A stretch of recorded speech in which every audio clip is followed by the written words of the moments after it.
Are we ready to go? Yeah. Good evening. We'd like to welcome you to this meeting of the Provo Municipal Council. We are met here in the Municipal Council chambers at 5:43 p.m. on Tuesday, August 8th, 2017. This meeting is being broadcast live on YouTube, Provo Channel 17, where it will also be available for on-demand viewing. The council requests that citizens help maintain the decorum of the meeting by turning off or silencing electronic devices, being respectful to the council and others, and refraining from applauding during the proceedings of the meeting. We'd now like to begin with a roll call. Cliff Strachan. David Harding. Kay Van Buren. Kim Santiago. Dave Sewell. Dave Connect.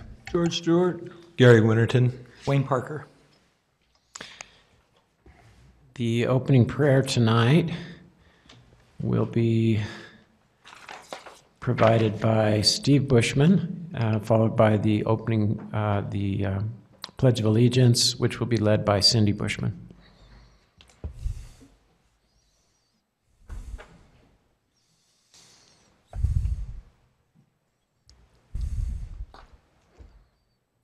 Father in heaven, we're grateful to be gathered in this council meeting this evening. We pray that the Spirit will be with us.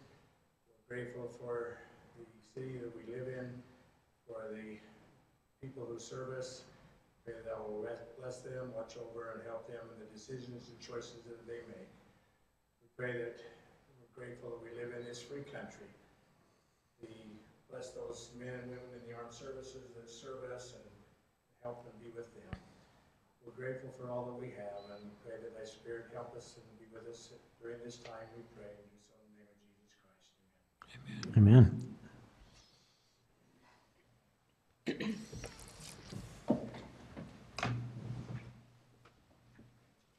I pledge allegiance to the flag of the United States of America and to the republic for which it stands, one nation, under God, indivisible, with liberty and justice for all.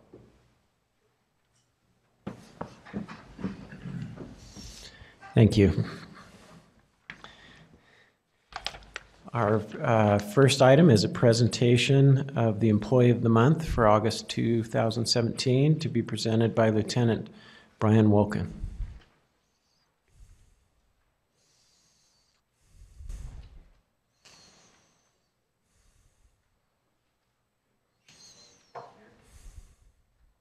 Good evening. I'm proud to be up here this afternoon, or this evening, I should say, to introduce Officer Travis Bushman as the Employee of the Month.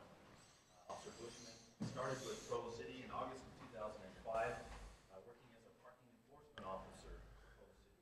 He then transferred a couple months later to animal control, and he worked in animal control while he was going through the academy at Utah Valley University. When he graduated from Utah Valley University, he was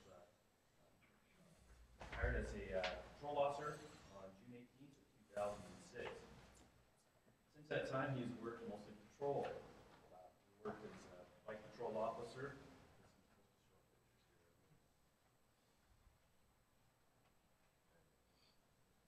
He's worked as a bike patrol officer, a field training officer, a Metro SWAT team officer, and on the joint criminal apprehension team for quite a while. He was also a member recently of the Temple security team, working out in full for 2 months? 3 months. And if you've seen Officer Bushman around town, he's usually in his trademark hat there. Officer Bushman has been awarded the Sharpshooter Award for the department in 2008, the Patrol Division Commander Award, which is the second highest award that is given in our department, also multiple commendations, and the Superior Fitness Award. Travis has also received the life-saving award in April of 2015. At that time, he was given that award for actions for giving CPR to a woman who was not breathing, and actions of them saving her life. That's just one award. I'm aware of at least one other occasion when Officer Bushman and I both in 2008 gave CPR to an individual and saved his life. One of those calls you just don't forget. Officer Bushman has 2 kids. His daughter Bentley is 11, and his son Boston is 9.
Our next item is a presentation by the Covey Center on the play Murder by the Book, to be presented by Paul Jordan.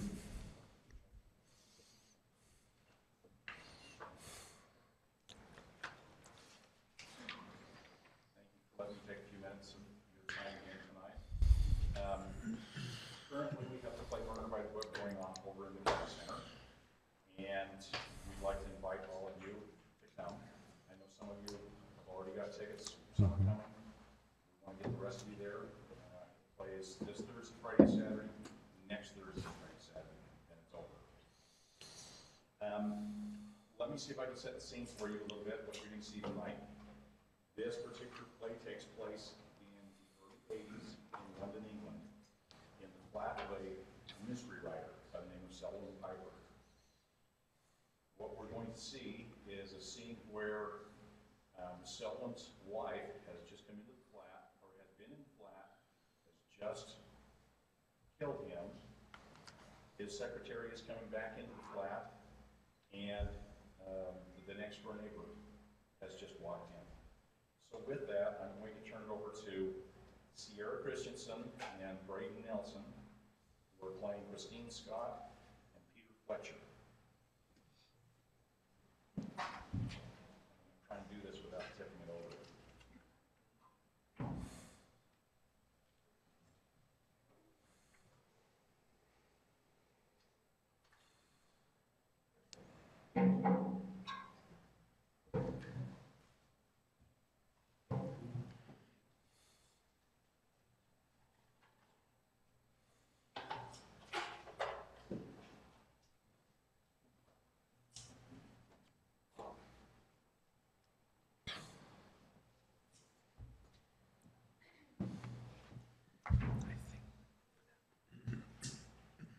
Mr. Piper? Mr. Piper?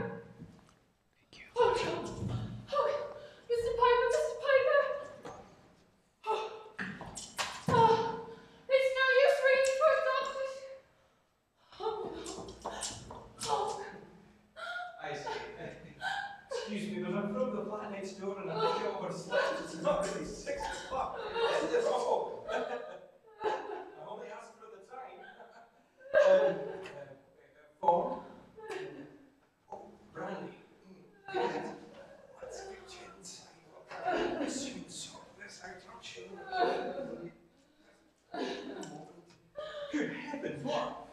She's ringing for a doctor, but it's no use, he's dead. Yes, I'm afraid you're right. Is this your gun? Well, that explains the sounds I heard, although I didn't like to say that's why I came in case it were just two champagne corks popping. Only it's unusual to open two bottles at the same time, isn't it? What happened? Well, I think he was shot. I think you're probably right.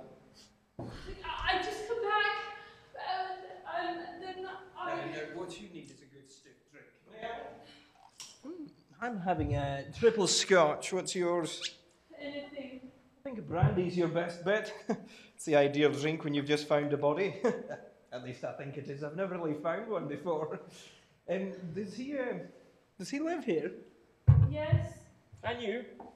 No, I'm the secretary, Christine Scott. I just been out posting his letters when I came back, and you must ring the police. Oh, no, you can't. The telephone's out of order. Now here, you just take this and sit down. Now, knock it back. I thought you said there was somebody doing a spot of warning for you. Yes, the woman who was here when I came back, your wife, I suppose. Oh no, it couldn't have been my wife. Why not? I haven't got one. Oh, but she said she lived next door. Oh, well, I'm the only one that lives next door and I live alone. Mind you, when I took the flat, they did say it was full of amenities. Of course, I follow your reasoning. This woman says she lives next door and I turn up half undressed to assume I'm married to her, but it doesn't necessarily follow. I mean, I could be half undressed and not married to her. Anyway, I am wearing a shirt. I always tuck in the collar whenever I'm shaving, otherwise it gets covered with soap. Haven't you noticed that? No, I suppose not. Any idea whose this is? Well, that's mine. I lost it last week. Well, he seems to have found it. Oh, It was in his hand. I think it must have a refill. What does she look like? who? The lady phoning the doctor, the one I'm living with without knowing it? Oh, she was wearing a suede jacket and jeans, and I think she had dark glasses. Ah. And a Scottish accent. Oh, that clinches it. She was definitely lying. I'd never share a flat with a Scottish accent. Hey, here.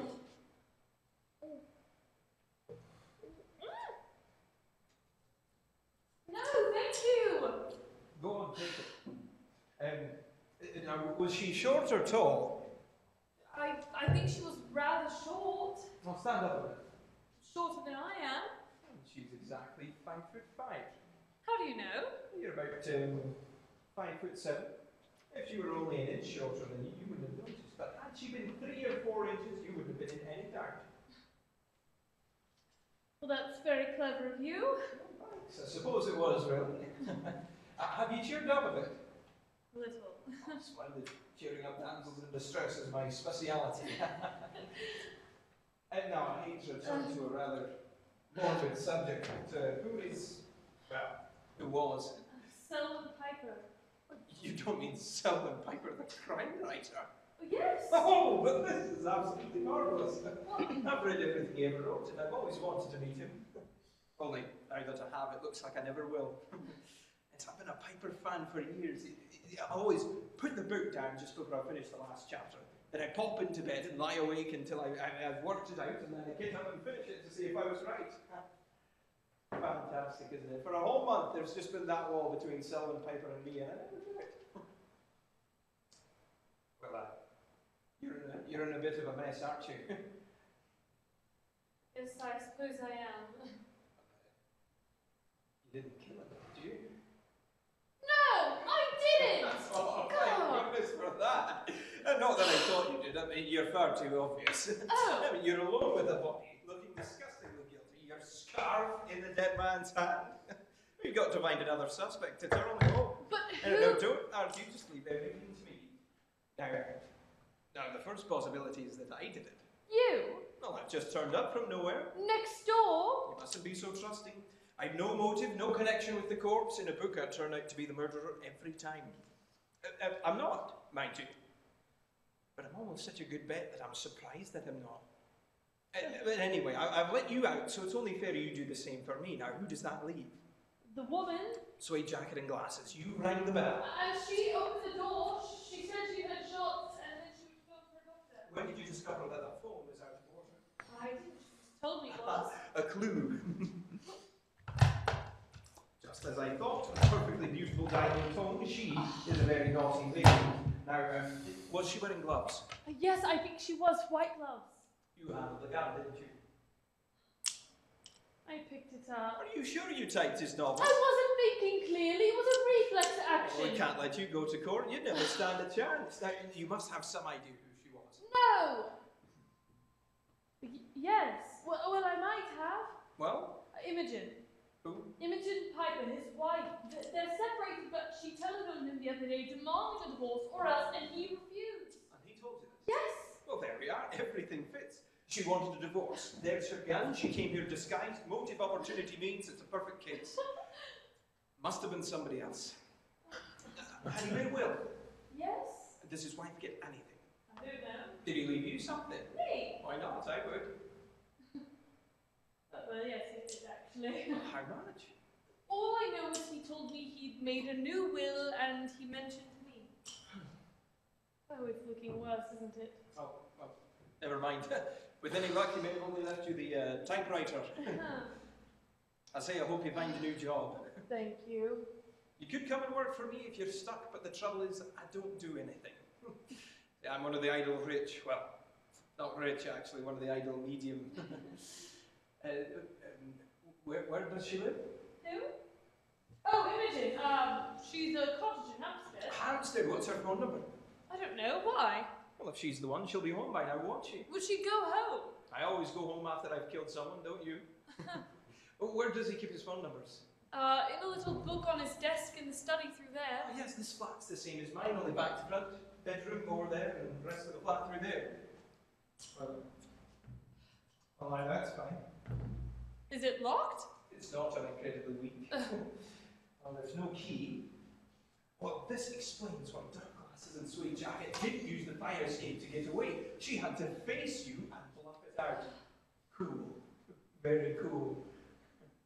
I think we ought to ring the police. What on earth for? Well, aren't you supposed to when there's been a murder? Yes, but there's no law that says you've got to do it right Yeah, away. they'll want to know why we waited. It's simple. Dark glasses said she was going to know them, didn't she? But Mr. Fletcher. Peter Fletcher, how do you do? Dad, we ought to ring the police. Miss Scott, you have two things in common with the Mona Lisa. You're beautiful. And you've been framed. Thank you.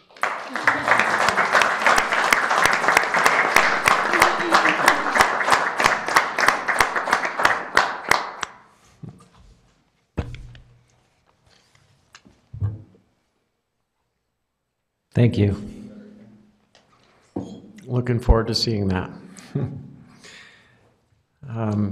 We'll now proceed to the public comment portion of our meeting. As indicated on the screen, a required public hearing will be held for certain agenda items prior to council action. After each such item has been presented, time to comment will be provided for all those who wish to speak. For items that do not require a public hearing, public comment will still be taken following presentation of the item, but will be limited to 10 minutes. At this time, 15 minutes have been set aside for an open public comment period, which is intended to allow comment on matters that do not appear on the agenda.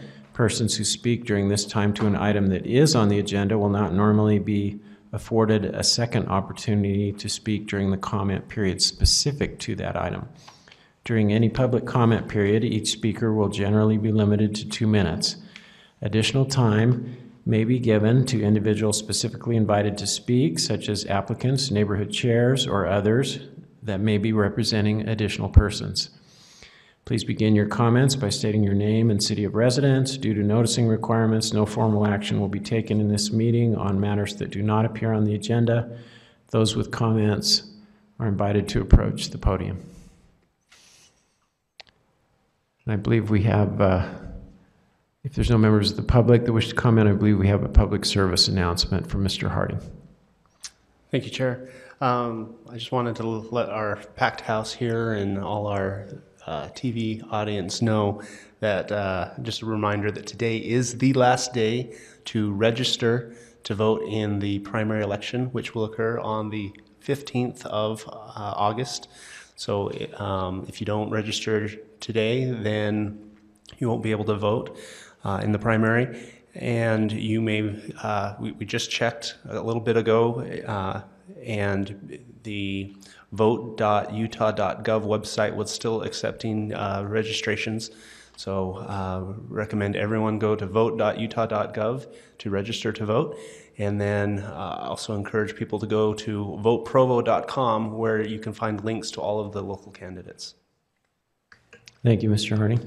Just to follow up. Yes, Mr. Knick? So Dave, is it true that, yes, it's the 15th is the vote, but if you're voting by mail, you need to mail it on the 14th, right? It must be postmarked on the 14th. So if you put it in the mailbox at 9 p.m., it will not work. So it's best to vote even before the 14th, but at least get it postmarked for sure by the 14th, or it will not count. Or you can drop it off at this, where's the drop-off location? There's one in the front of City Hall here. Front of City Hall, okay. There's also one, there will be one on Election Day at the Rec Center. And Janine, our recorder, would probably want to remind that at the post office, they close off and postmark at 6 p.m. So you'd want to have it at the post office by 6 p.m. on 14th if you want it postmarked. Thank you. And then just to make sure one more time, were there any members of the public that wish to comment during public comment period? Seeing none, we'll close public comment and move on to our agenda items. First item on the agenda is number 3, public comment on the Provo River Land and Water Conservation Fund property conversion draft environmental assessment. This item will be presented by Thomas McKenna, Parks Project Coordinator.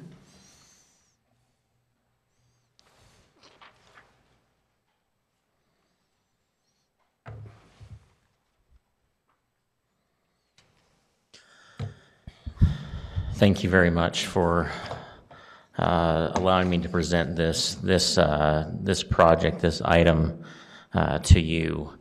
Back in 1978, there was a 3-point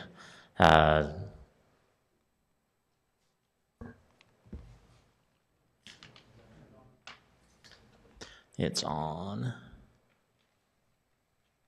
There we go. So back in 1978, a 3.9 acre parcel was acquired along the Provo River, north of 3700 North in the Riverwood Estates area. The purpose of acquiring that was to provide some property along the Provo River and eventually extend the Provo River Trail along that corridor. That did not happen, and that property is actually in Orem City, in Orem City boundaries. And in 2012, that property was deeded to Robert Olson, 2.3 acres. A lot of that 3.9 actually lies within the river corridor.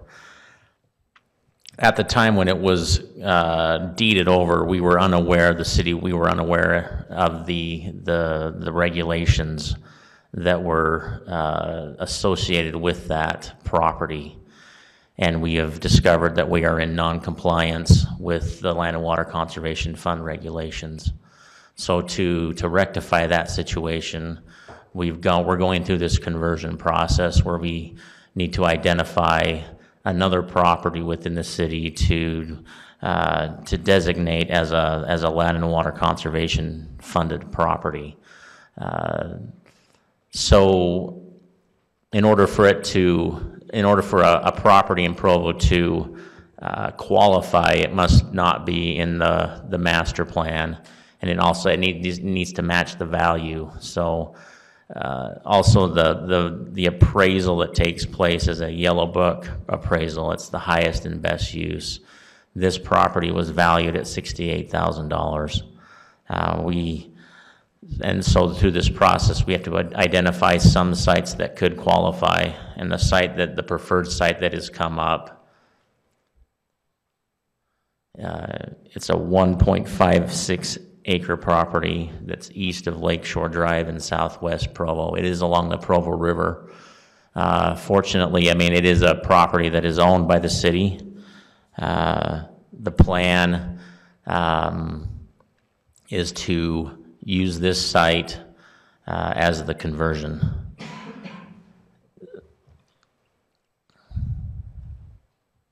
What we propose to have happen there is we propose to install a looped trail, provide some bench areas, and also provide some wetland interpretive areas. It'll be a passive area. It'll be considered a pocket park. Access to the park will come from the street on 230 North. Parking would occur along that street.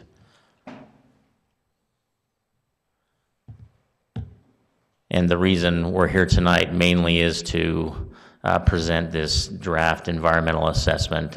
Anyway, that environmental assessment has been available for review for the public since the beginning of July. And the plan is to, present it to you tonight, allow for comment, and then incorporate any of the comments that we receive, and then present the final draft or the final environmental assessment to you on the 29th for adoption. As we've gone through this environmental assessment, there have been wetlands identified on the site, and there will be no impact to those wetlands as we do the improvements to the site. There's a checklist of items that we have to go through with this environmental assessment. There will be no, out of the ordinary noise impacts, no floodplain impacts. Again, on-street parking will be the way to access this park. There will be no impact to endangered species. There's also a levee that's been identified in the area. There will be no impact to that and that's associated with floodplain. Also, if there's any cultural resources that are identified or discovered during the improvements, when those are done, the city will be notified of those and will act according to state regulation on how to handle those. It's unlikely that we'll find anything, but just we have to follow those regulations. There will be no adverse impacts to a minority or low-income populations, and there is no contamination or hazardous materials that have been identified on the site. And again, if there's any comments, we'll incorporate those and present those to you on the 29th. Do you guys have any questions, comments? Ms. Santiago? Yeah, I was curious how this was brought to your attention. How did you find out that we were out of compliance when this happened that many years ago? I was like 2 years old when this was bought. Anyway, the state coordinator, or the person within the state that's responsible to ensure that these properties stay in compliance, they do audits, and she was searching through these properties and discovered that this had happened and notified us. What has happened because of that is we're not able to apply for land and water conservation funding grants until this is taken care of. And we were notified, and we're going through this process to make it whole and make it real, make it right.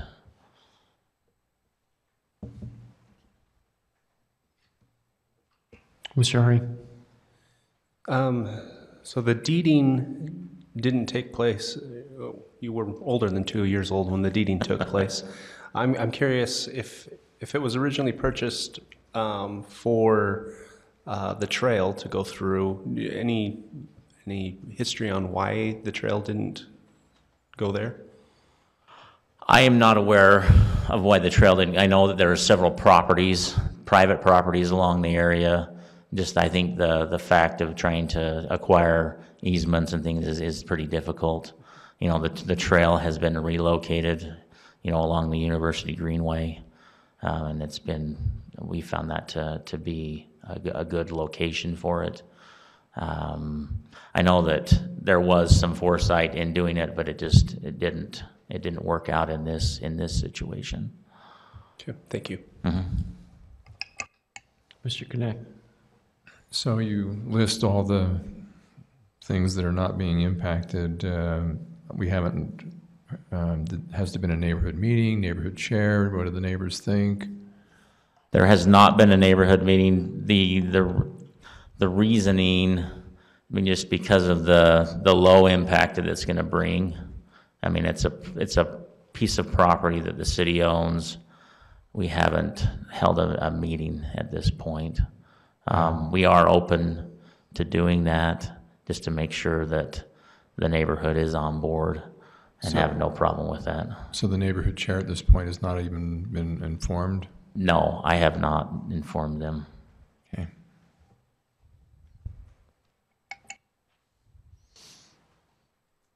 Are there any other questions or comments at this time? Thank you. So I believe we're required to take public comment on this. And is there anything else that you think we should know before we do that?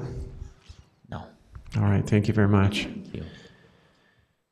So we will not be voting on this tonight, but we are taking public comment on it. Is there anyone that would wish to speak to this item? Seeing none, go ahead, Mr. Hill, Jonathan Hill. Quick, Thomas. I am the neighborhood chair for Fort Utah. I just saw it yesterday. We do not have any environmental concerns per se. It is low impact. It was brought up to me that perhaps people might be nervous about having a trail behind their house. This creates easier access to a back area that someone could hide and perhaps do something. And so I'd love to look into it, and I'll let you guys know what we find. Thanks. All right, thank you. And that was Mr. Jonathan Hill that just addressed us.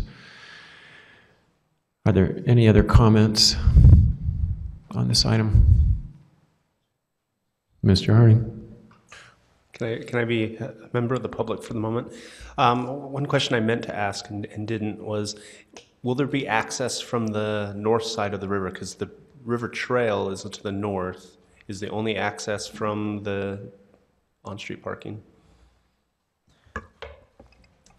Yeah, so yes, the access to the only access to the trail is to the south. The river, there's no crossings, no bridges across the river from the north.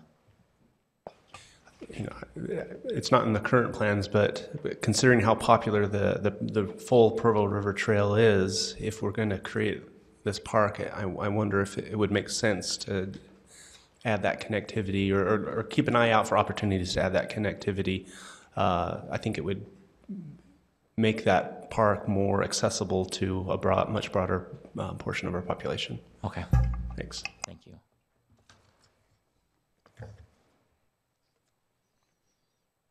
All right, if there's no further comment, we'll take this up again on the 29th then. Thank you. Let's move on to item number 4, which is a presentation on disaster preparedness and an implied motion on a resolution adopting the Mountainland Pre-Disaster Hazard Mitigation Plan. And this will be presented by Chris Blinzinger, our emergency manager. Good evening. Thank you for having me here. I've simplified the presentation that I made during the work session, just to summarize the part and the purpose of the hazard mitigation plan.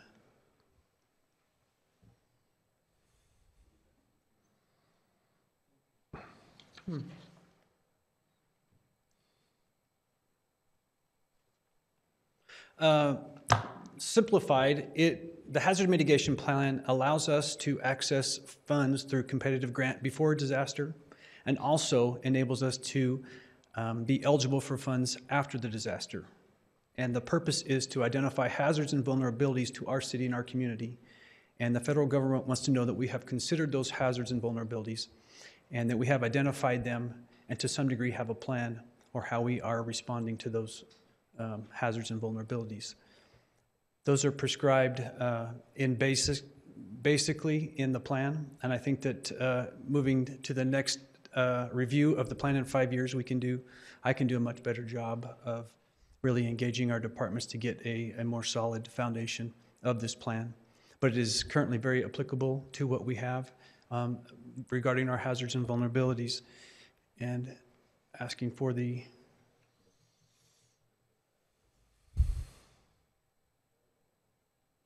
sure. Oh, yeah. There we go. So, in the work session, asked for adoption of this hazard mitigation plan for the city to identify that we have accepted that. That is a requirement of the federal government. So we will address that again at the end of this short presentation. This is the requirement out of 44 Code of Federal Regulations 201.6. We must have a mitigation plan approved pursuant to receive Hazard Mitigation Grant Program project grants. Also, in order to apply for and receive mitigation project grants under all other mitigation grant programs. About 6 months ago, I was appointed to a 12-member federal committee for hazard mitigation grant programs.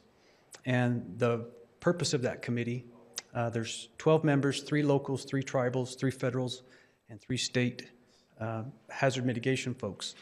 My function of being a part of that and applying to be on that committee was to learn more about the hazard mitigation grant program and why we are not capitalizing. There are many other cities in the West, just like Provo, who are not capitalizing the opportunity for those funds, and discover what we can do to be more aware, and what the federal government can do to make those available to us, or that we can have a stronger understanding of what they are. To talk a little bit about our hazards and vulnerabilities, I attended a presentation here, I think it was several council meetings ago, about earthquake. An earthquake is a buzzword for us here in Provo. We know that we are vulnerable to an earthquake, but I don't want us to be hyper-focused on the earthquake. There are many things that we are vulnerable to and that are natural hazards to us. There are natural hazards, there's human-caused incidents, and there's technological disasters. We see rolling blackouts on the East Coast that result in deaths, a significant amount of deaths. That's a technological disaster. We do have those hazards and vulnerabilities that are much more than the earthquake. Not to minimize that impact, but there are other things that we should be concerned with. You might recognize some of these pictures. 1983, when the road next to the temple was a river that significantly impacted and disrupted operations in the city. That lasted quite a while. That wasn't an earthquake, but it was very devastating to some homes, and that resulted in some hazard mitigation funds, for instance, in Rock Canyon Park, that helped contribute to the development of that retention basin. We have been subject to those microbursts, creating problems with our power lines and power outages. And while power outages are a fairly regular occurrence to small degrees, those microbursts, they can contribute to long-term power outages.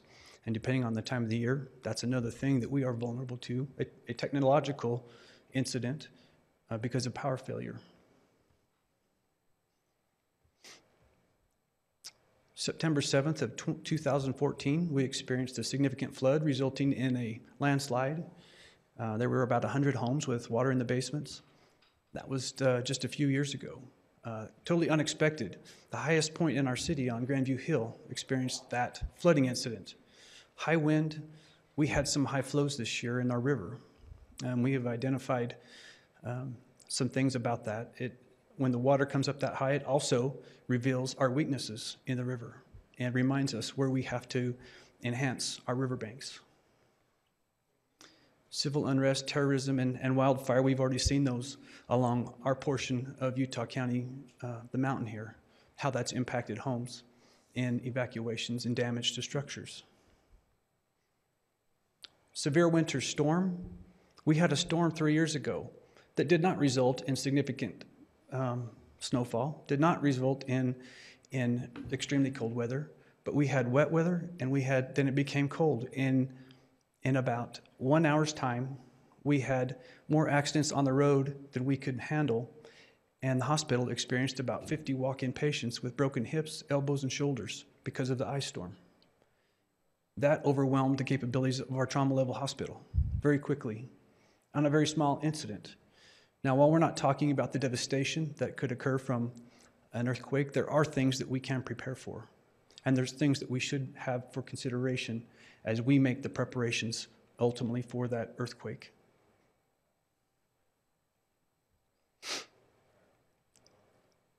Earthquake is the buzzword. I've put a picture here of the planning cycle. And this is a cycle that we follow through planning, organizing, training, equipping, exercising, evaluating, and making corrections to that whole process. And it's a continual process. Just as the council has a function, we have city ordinances, but there are things brought to before you that need adoption of a resolution or a modification or new ordinances. There's things that change, and just the same as the function of the council, my job is to ensure that we tighten up our practices, that we prepare our folks, that we test our operations, and not just emergency operations. One of the things that we do on a regular annual basis is we collect all of the financial from our Freedom Festival. Not too often do we have an incident significant enough that affects so many departments, but we collect our financials so that we have a total number of what that incident, what that event cost us. And that's something that we practice, because when the time comes that we have a significant incident, we're going to have to collect those costs. I found it very challenging when we had that September 7th flooding event to gather all of the financial expenditures, all the expenses between departments. It's challenging. And when we have a refined process, it really makes for an ease in gathering that data and getting the bottom line. I think that one of the weaknesses that in our preparedness is with the private sector. We have a private sector preparedness council that the state supports. New Skin is a large supporter of that, but it's challenging to get more private sector partners, private businesses involved in that preparedness idea. And most folks are very concerned with running their day-to-day operations, and that's a gap that I can clearly say we have, that we can do a better job of, that I can do a better job of engaging our private sector folks in preparing themselves. Also, we do a great work with community outreach. Councilman Connect has been through our CERT program. He's very involved with ham radio, has been, and I think that our community is one of our greatest assets in terms of preparedness. They are a force multiplier, and when our citizens are prepared and when we are prepared, that results in a quicker resilience to what we face. And I think it's so important that we reach out to the community. This idea from Be Ready Utah, get a kit, make a plan, and be informed. I hope that each of you will take a look at that and see what that means for you and your family. There will come a time when we have to flip that switch, when that incident happens, and each one of us have to go into action. I know that we can do a better job of preparing our council to identify your role in that incident during that event. But I do want you to consider what you can do to get that kit, be informed, and make your plan. How do you communicate with your family? That's the overarching message that I give through our community outreach program, the Community Emergency Response Team Training. It's an 8-week program that teaches disaster medical, triage, first aid, teaches fire extinguisher training, search and rescue practices. It talks about the incident command system. And I would invite any of you that wanted to attend that class to join us. I will get you a kit and I will put you through the class, because I think it's important for you to understand what we're doing for our residents and the residents that commit their 8 weeks of their life to becoming more prepared. And it is not my intent for teaching that course. The main objective is not to have this huge workforce that I can call up, but that I have empowered folks to make the decisions in their neighborhood with their neighbors across the street and next door, that they can help out, and that they can take care of their own families until we can get there to help them. While there's many things that we can do, We have big ticket items like our community outreach, like our training and exercises. We've exercised with the National Guard. We've exercised down at the airport. We've done very well with utilizing our incident command and our unified command with our large planned events like the marathon and the Freedom Festival. And those things are all practice for when that large event comes that disrupts our operations. And so when I talk about that planning cycle, to plan, organize, train, equip, and exercise, and then improve, that's all part of that process that we do. You'll see here our training with the National Guard, the CST, Civil Support Team, CERT team, that was a briefing, an EOC exercise, and just looking at the Provo City Center Tabernacle.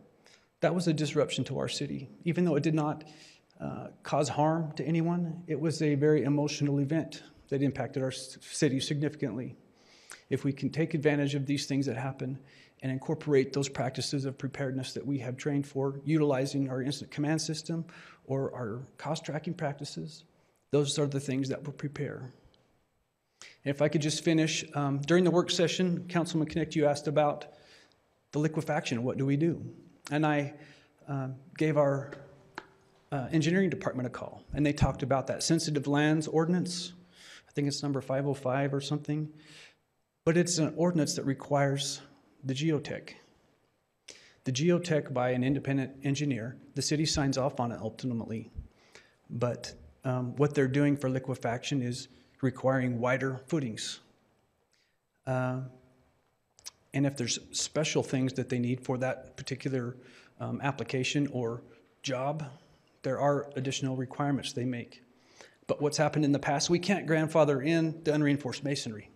Unfortunately, we can't grandfather them in for the level of preparedness they need for their structure. But moving forward, those are actions that we're taking to minimize the impact of liquefaction. Any questions?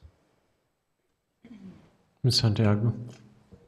I had a question on the plan. There was on page 22 where it talks about development trends. You mentioned, or the plan mentions that homes now are more likely to be built for wind shear over seismic and snow load standards.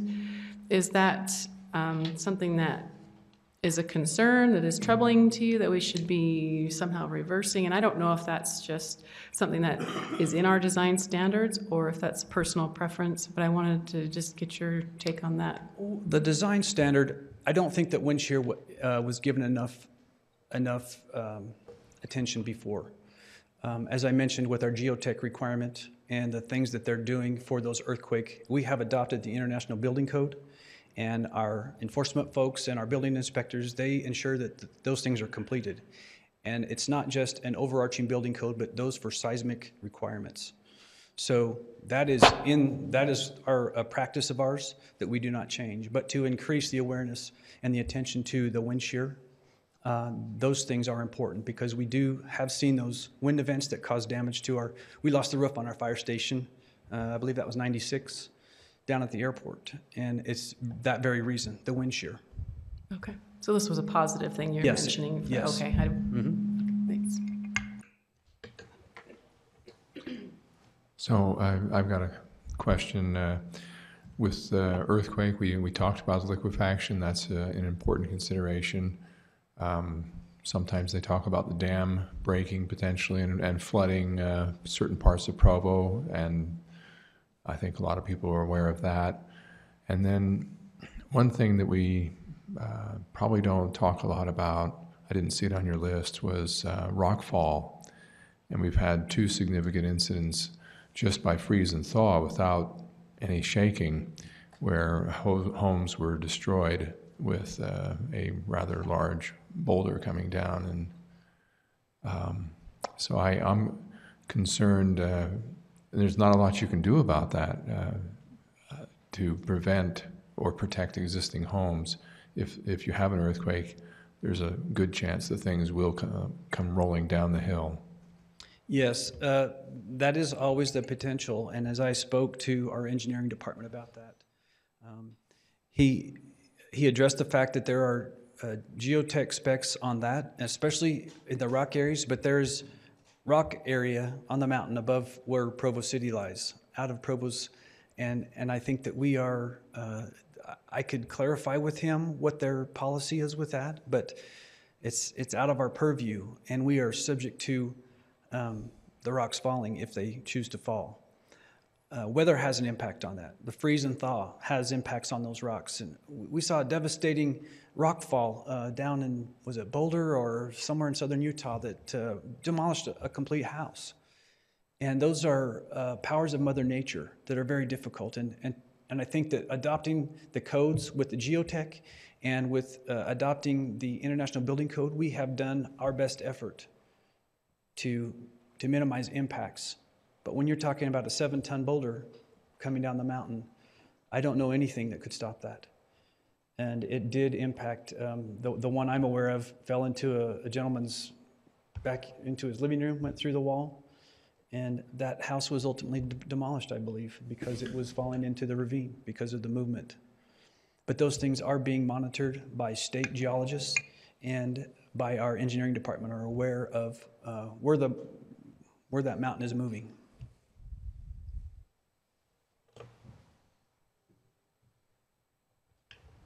Santiago? I was just going to make the point that happened in Oak Hills. A boulder came through a home, landed into the family room floor, and came out the garage and still in the front yard where it finally stopped. So, yeah, that happens not, I mean, it's happened more than once, and just in Oak Hills and Provo too, so. Those are significant events impacting those families, and that also speaks to preparedness, because disasters don't have to be community-wide. Anytime we see a fire in a home, it's one structure, it's one family, but it is devastating to that family. And so that's the importance of preparedness for each of us.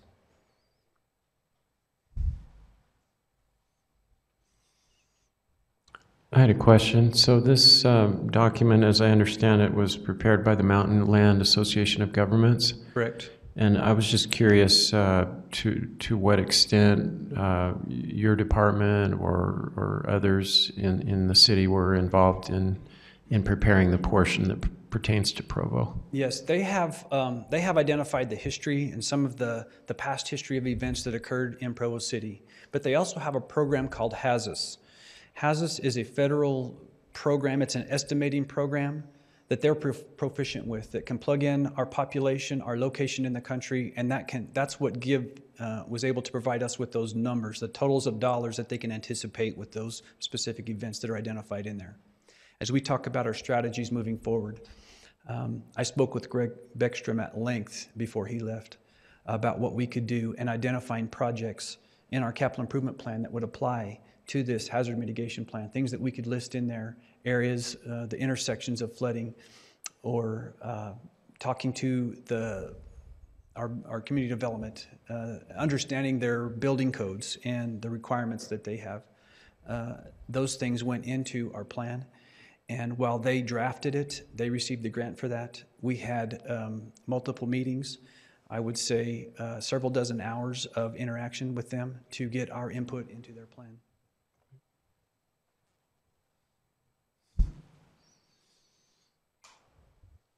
All right, thank you very much. This item is open for public comment. Are there any members of the public who have come to comment on this?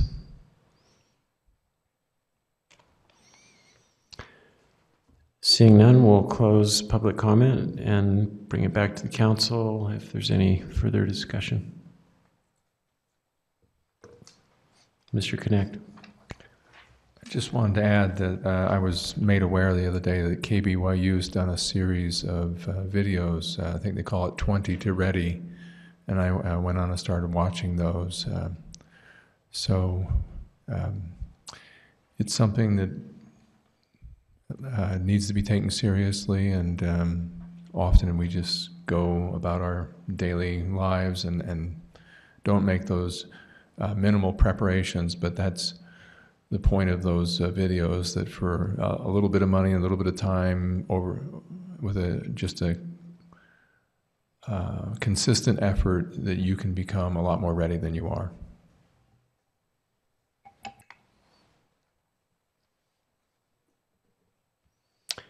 If there's no further discussion, we have an implied motion to adopt the portion of the pre-disaster hazard mitigation plan that pertains to Provo. All in favor? That motion carries unanimously. And thank you, Chris, for your work and your department's work in preparing this plan for us. Let's move on to item number 5, which is an ordinance amending city code to allow accessory dwelling units attached to an industrial use in the manufacturing park zone, and this will be presented by Austin Corey. Thank you. The amendment that's before you is looking to affect the MP zone, which is found in 14.26 of the code. Now, there's 3 areas of the city that the MP zone exists, but because of some caveats that are placed in the language, it actually only applies to this area that you see here along 820 North and proceeding south along Industrial Parkway. The amendment proposal specifically is looking to add some language. Does this not work?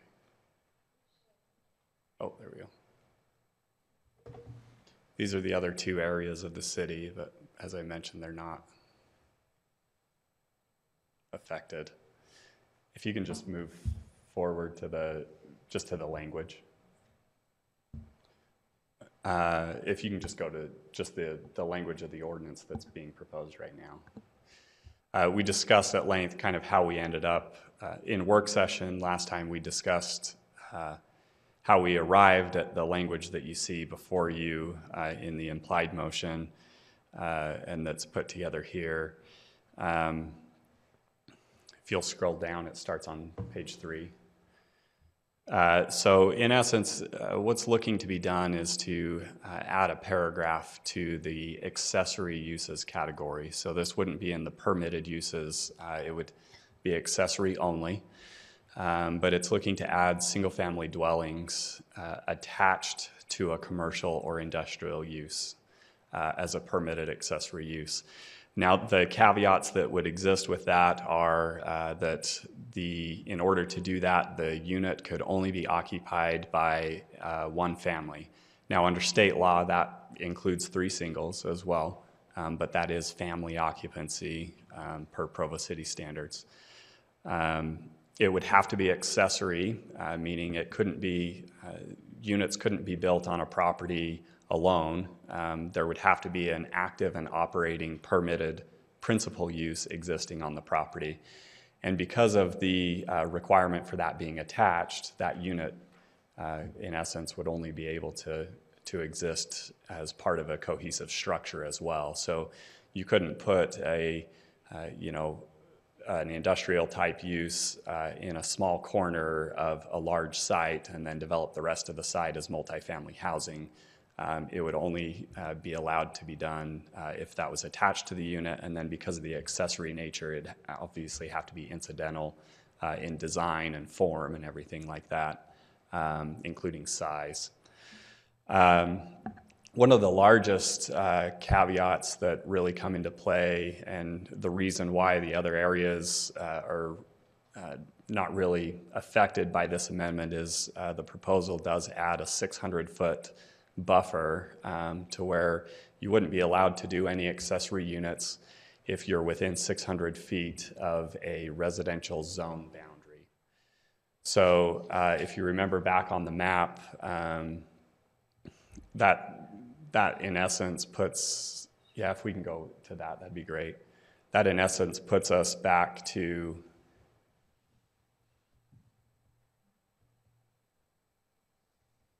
it is working, great. This image gives you an idea of a 500-foot buffer. That's what was originally discussed, but the text that's in front of you is 600 feet now. It would limit the development to occur basically just in the area that you see exhibited there. Now, the language that is there also gives the Planning Commission the ability of decreasing that buffer size as part of a project plan approval process if it makes sense, and if the buffer's not serving the protections that it's meant to serve in other areas, the Planning Commission does have the ability of making that determination. So the applicant is actually looking to develop, in essence, the entire southern portion of that MP boundary in a live-work type unit that would utilize the rest of the vacant ground that's there along Industrial Parkway. The Planning Commission, in that case, would have the ability of decreasing the buffer on just that southern portion, but leaving it in on the northern portion if they felt it necessary, et cetera. So that's why that allowance is in there. The other things are some requirements like open space requirements, sound and vibration attenuation, given the nature of adding residential into industrial and commercial type space. We want to make sure that that residential space is also protected in a way that their health, safety, and welfare is secured. So there's some requirements there, as well as some requiring pedestrian connections to exist so that a unit doesn't get stuck in the back to where if they had visitors even or anything like that, they'd be walking through an office complex parking lot to find this unit. We want it to make sense and have appropriate design to where it's inviting like any other type of a residential development in that way. Other than that, the only other changes that are being requested, there's some language being added in under the setback category that is similar to all of our other multifamily zones that gives a little bit of flexibility similar to that 600-foot buffer and the Planning Commission having the ability of varying when it makes sense rather than pursuing routes of variances through the Board of Adjustments. This is a very common language that we have in, like I said, in a lot of different zones to where staff can work and make reasonable judgments. The other is that right now the building height category has two restrictions on it. It limits buildings to 35 feet and it also limits them to 2 stories. The proposal is to just eliminate the 2-story restriction. The height would be exactly the same, but as far as the number of stories that exist within there, that would open it up to allow 2 or 3 stories. You wouldn't get much beyond 3 stories at a 35-foot restriction. So that's in essence the proposal that's before you, and I welcome any questions you might have.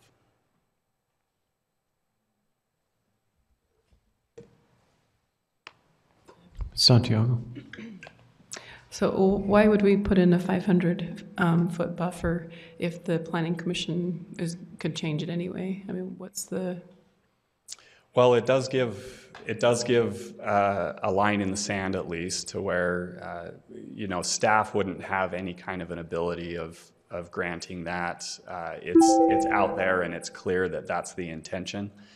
The applicant would have to be responsible for making the justification and the argument to validate that. But the buffer really came from, those were primarily the only concerns that were raised by the neighborhood was there's some areas in that 820 business park that to the north there's some residential housing and to the east there's some residential housing.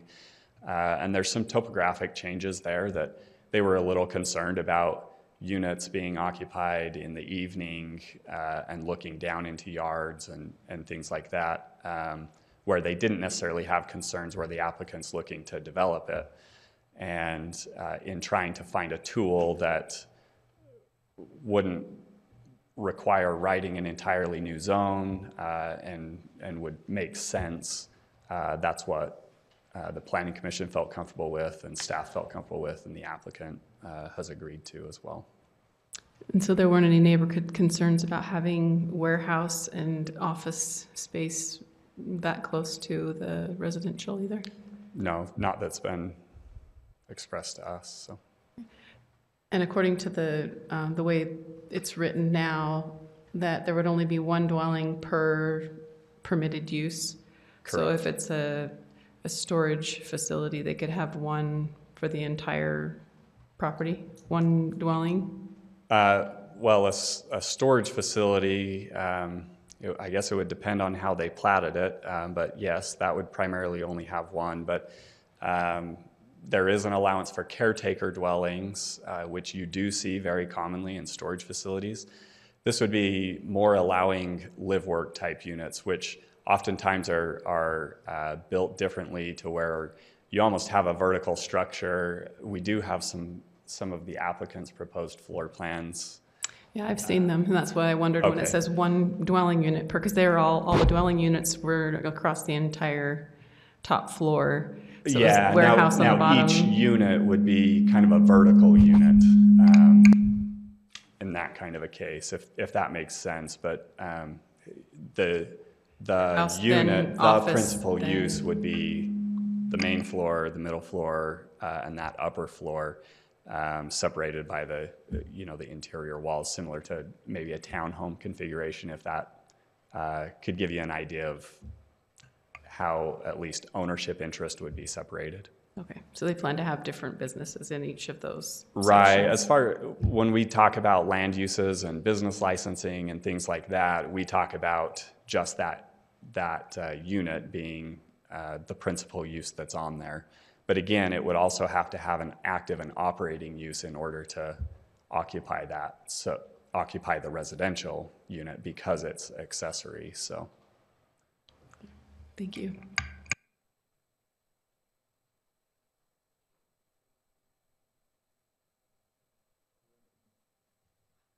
Thank you, Mr. Corey. Go ahead, Ms. Santiago. Thank you, Mr. Chair. I had another question. What are there laws that govern the storage of hazardous materials in a warehouse where housing units happen to be on the top floor? Are there parts of our code, I just don't know of any, that protect against that, storing hazardous materials or, having some sort of safety there? Yeah, now building code would come into play. They would have to meet health safety standards through that, which are very similar to what any other kind of accessory dwellings meet through there.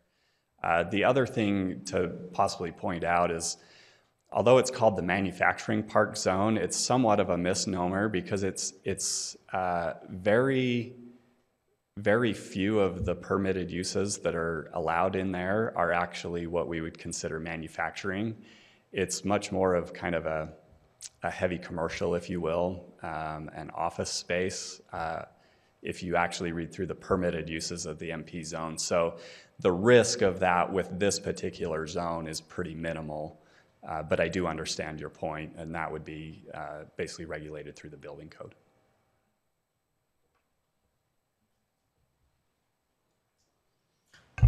All right, thank you, Mr. Corey. I've got one question Oh, for go you. ahead. Could you, are there examples of that outside of our community? I have a lot of people that ask for this type of thing, and that I hear a lot of demand for. Do you know of any other places, any other communities that that you've looked at that actually does this? A live-work unit. Uh-huh. Yeah, they're really popular, especially when you get to the Northwest or if you get to the East Coast. You see them all over the place. The closest example we have is there are a few areas in Salt Lake that do this, but it is certainly, like you said, it is definitely a need or a desire that has been expressed by a lot of people for an ability to operate like that. So live-work units in Pleasant Grove and Sandy, but those are retail live-work units, retail, commercial, not industrial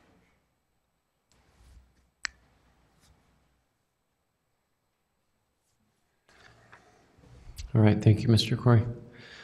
This item is now open for public comment. I don't think we have a neighborhood, well, do we have a neighborhood chair here? I don't think so. Then we'll open it for public comment. Are there any members of the public that wish to comment on this item? Seeing none, we'll close public comment and bring it back to the council for discussion. Mr. Harding? Just a general observation before I jump in.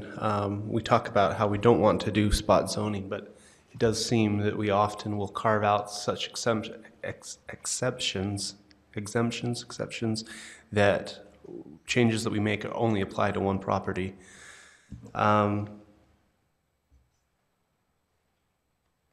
We talk about, or this proposal has a buffer to keep it away from any other residential area, and that seems to have made it so there's not a lot of concerns by current residents, current neighbors, because they don't have any neighbors. But that's actually probably my largest concern about this. Is I do feel like this is we're starting to add residential into an area that has no other residential. There's no neighbors outside of this this development, and I think that having neighbors, having a community is important to the quality of life of the residents of Provo. I imagine I'm trying to think, like, what would our reaction be if someone proposed an apartment complex within Mountain Vista? Would we say, wait, why would we want, a single building of residential in a place like that? It's just not neighborly. It's not a good community, and it then makes me at least concerned about the long-term. Over 10 years, 15 years, when this is no longer bright and shiny, are we going to be still attracting good tenants there, or is it going to be a place that no one wants to, that struggles to attract people that want to be neighborly, I guess? And I'm not explaining that very well. We talk about this being a live-work setup, which overall I support, and I would support it in many places in the city, multiple places in the city. I don't know about many, but multiple places in the city. I think a live-work arrangement would be good. I don't know if we can pull up the map, but I just don't know. I'm very familiar with this area. I live nearby, and I'm struggling to see that this would be a good a good place for live-work apartments to go in. And I'd even be more comfortable if we were fully committed, or if the proposal was fully committed to live-work, meaning that the people that lived there were the people that worked there. If there were some more of the kind of the caretaker type requirements, that it's an employee or the owner, or some connection there, was a restriction on people to live there. So it really is live-work. It's not just, there's also an apartment upstairs. Otherwise, I do wonder what the people that would be attracted to live there if they're not working there. If we think it should be live-work, or if we're trying to provide live-work accommodations, I'd feel more comfortable if we were committed to that and by putting on those restrictions. So I am struggling with this, and I have a hard time. I'm going to have a hard time voting for it without some more, either being more fully convinced, or if the applicant was willing to look at some more restrictions on who lives there, or some way to address those concerns. But at the same time, it does have Planning Commission support, and I almost kind of want to pick their brains a little bit on why, if they had thought about some of these, and if they have any of these concerns. I didn't see it in their report, so I don't know if they didn't think about these concerns, or if they thought about them and it didn't matter to them. So I'm torn because they looked at it and they're giving it a recommendation, but I have a lot of heartburn on it. By the way, I think I neglected to give the applicant time to speak on this. So I'm sorry about that. I apologize.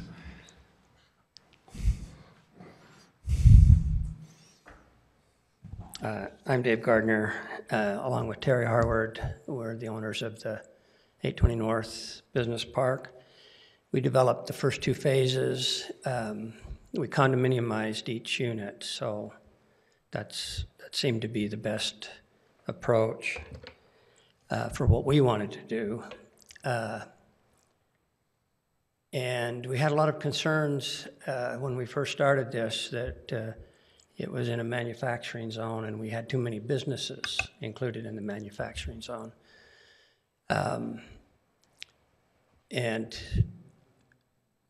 through the process of building, we ended up working like an incubator, like a private sector incubator, where the units are bigger than their garage, where a lot of the people worked out of their garage, and then they finally decided to move into a real spot instead of their working out of their home. And this was only slightly bigger than their garage and had a little office. Second phase, we had so much demand for office that we did more office units. The third phase, what we're trying to do now, which is 15 years later, is we think there is some demand for the live-work type project. It's not a demand that we're comfortable is huge. We think it's fairly particular and fairly small, especially when you're doing the live work over manufacturing or business type uses and not commercial. That's been the above commercial, putting the apartment above commercial has been the most popular in other places. I think you'd have to be downtown to do that. So when Councilmember Hardy, when you're talking about other locations that this could work, this is the perfect location. These people that we would be marketing it to are not neighborly. They're working 18 hours a day. They're starting their business. They're hanging on by their fingernails. They either want to be there because they're there all the time anyway, where they can just go upstairs and go to bed. And at some point in time, if they're successful, they would probably want to keep operating there for a while and rent out the top floor until they move their whole operation to a bigger facility. And over the years, we found that several of these businesses die off quickly, and that's okay too, because they figured out it didn't work. A lot of the businesses started out here very small and have gone on to be fairly substantial businesses. So we think it's worth a try. We have a track record. We've been there forever. The place still looks great. It's maintained well. And you're right, it isn't a neighborhood. But the people that we're marketing to are not interested in being neighbors right now. They're interested in their business. This is an incubator. This is not, they won't buy this and stay there forever. They'll either grow or they'll die. And that's been what other people in our facility have done. We have a fairly high turnover, but that's because they either grow or they die. So we would like to try this in this location because we can do something that is unique and attractive, and we think we're not even doing it on all the units to have the apartment as a accessory use. We're only doing it on 16. That's how timid we are on doing it in a grand scale. So if this fails, we can easily convert this top floor to an office and back to an office, and it would still work. So that's my only argument for letting us try this. So you would own all the units or No. sell them? We would, like we have on the others, we've sold some and kept some. Our goal is to keep our debt ratio way down. We don't want to be in debt. At my age, I don't want to be in debt at all. So So we would have some units that that people would buy, and they can do an SBA loan. There's several ways that people have purchased in the previous phases, and but what I don't want to do is restrict that it has to be that you, in order to live in the unit, you have to be the owner of that business, because the dynamics of this is, as the business either grows for a time period, they'll probably rent that unit out, the apartment out, and they'll move into something bigger, and then it will change, and then it will turn over. And turnover for us is okay. I mean, it's kind of the target market that we're shooting for. So all of the units would be condominiumized, so they could be sold off individually. We would keep some, Terry and I would keep some. We would probably sell more than half. Our goal is to sell 55% of the units and keep the other 45. And then we would rent those to the whole thing, so that the guy that's renting it has the ability to start his business, have his office upstairs, and the apartment up above that. So the same market as a buyer would have.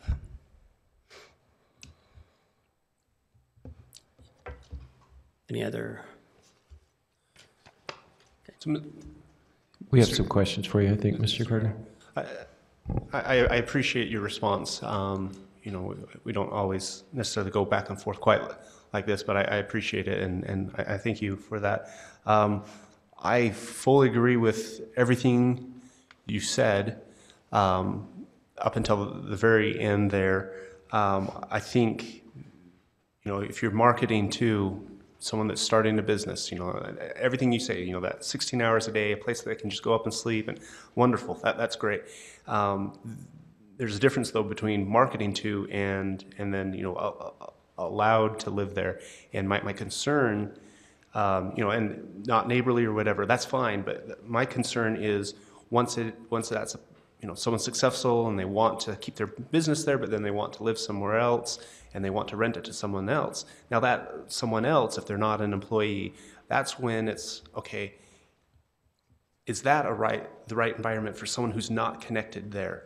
Are they going to want neighbors, or if they don't have that neighbor environment, that community environment, that's where my concern is. And so I think there are other places where to live, work would be okay without those restrictions, and I think this would be a perfect location, as you said, a perfect location for this. In my opinion, if we were committed to saying you have to own it or be the renter of the building, or an employee of the business that's there, it's that allowing someone else to live there. That's the one place where I'm not comfortable, because what if, okay, so that person lives there until what? It gets sold, and then are they evicted? Because the next person's going to come in and want to start a business and live up there. It feels like we're no longer committed to that live work if we're allowing people that aren't connected to the business to live there. And you know, you might have enough votes that this can go on without me, but that's where I'm. I can never get enough votes. I want everybody's vote. So the way we see it is we're targeting a market that we think is there, that we think people will like, because they can learn to grow their business. And what we don't want to do is then, right, when they're say they're successful and they move into a larger facility, typically they need the equity out of this unit to help them with whatever else they're doing. They're going to pour that money in there, but you can't. But what we don't want to do is restrict them from renting it if that's what they want to do for a while. They can rent the manufacturing and the office and rent the upstairs apartment separately. They could do that technically under this provision. We think that's the best situation, and we think it's, like I say, we think it's temporary. We think there's a high turnover in this kind of situation. So it may be somebody that would be there and feel a little isolated because there's no neighbors. I know some people that would do really well there where they're isolated. I can name a few, but I think if they're really wanting that neighborhood feeling, they'll move out over time. They'll find that it's not a residential situation, and we're not trying to make it a residential situation. It's an accessory. The residential is accessory to the business. So we would just really like to try this. I don't see a downside to the city in letting us try to make this work. If it does work, you may see other people. It won't be us because, you know, this is where we're going to put our efforts, is in this one. But if it does work, there might be some other places that this could work. There's other cities that it works really well in. But again, it's mostly commercial or artists or something like that have the main floor, and this is a little bit unique.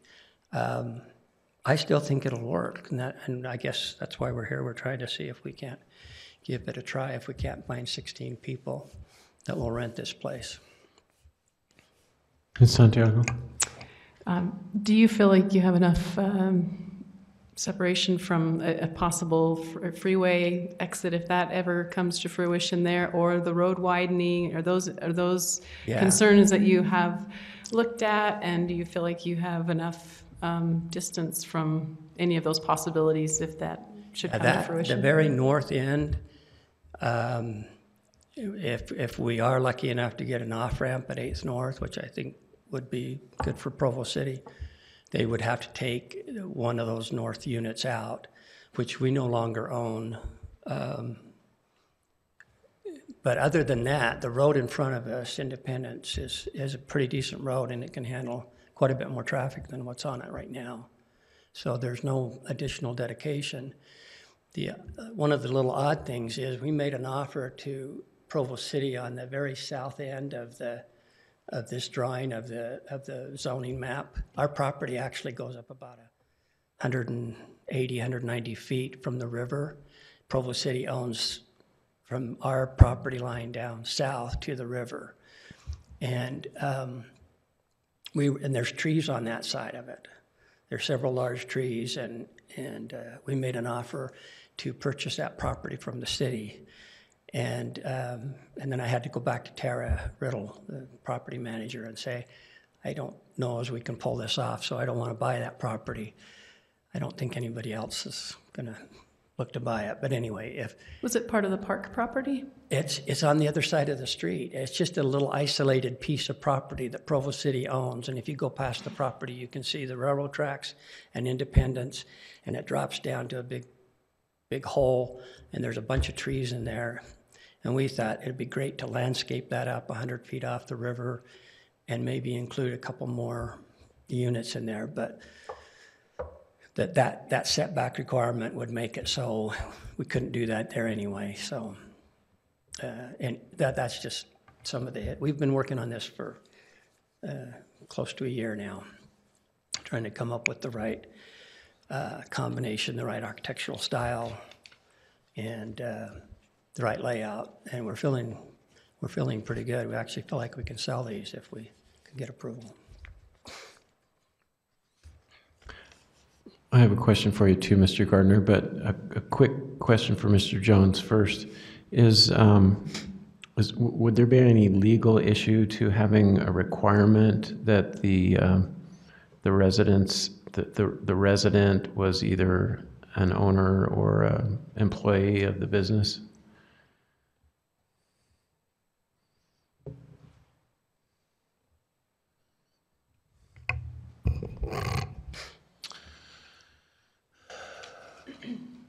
I don't know that there's an absolute ban on such a thing.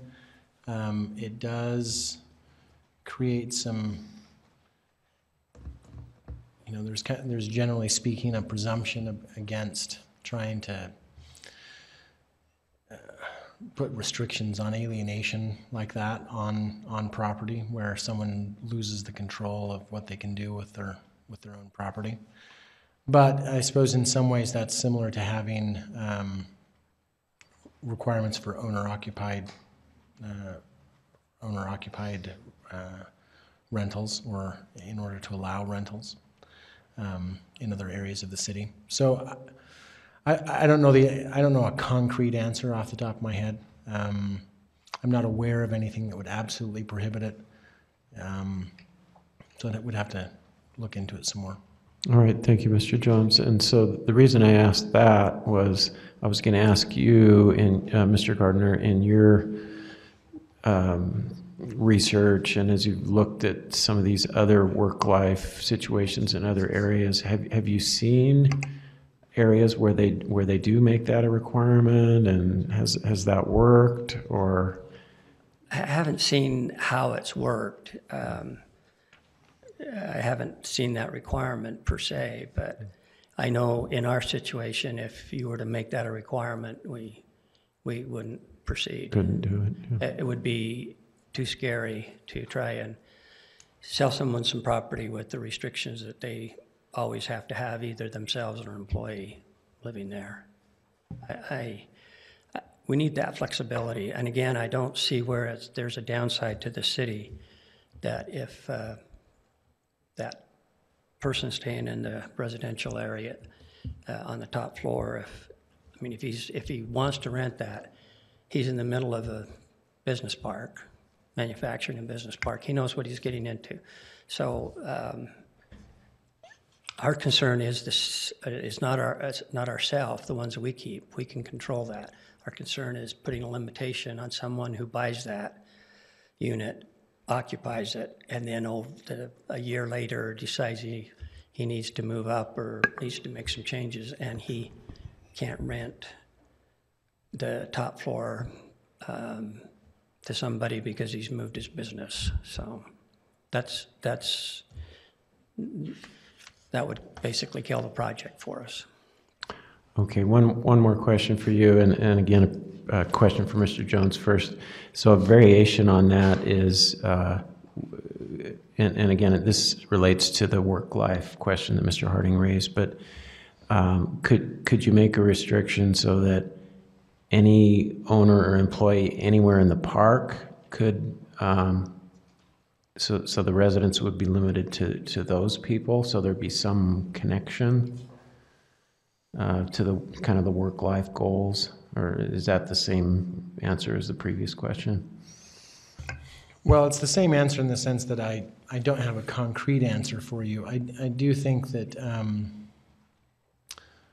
one of the questions with that kind of restriction that then comes up is how do you enforce that? So are you going to come in when you find out that someone is living in one of the apartments who does not work or own a business anywhere in the park? Are you looking for enforcement against the owner of the unit, or are you looking for enforcement against the tenant? In either way, you're going to end up evicting the person that's living there. So you could do that, but it's going to be an interesting type of enforcement. And in essence, you're putting yourself in a position where you're evicting the person who wants to live there when apparently there's no one who qualifies that does want to live there. So you're just evicting someone so that the apartment will be empty.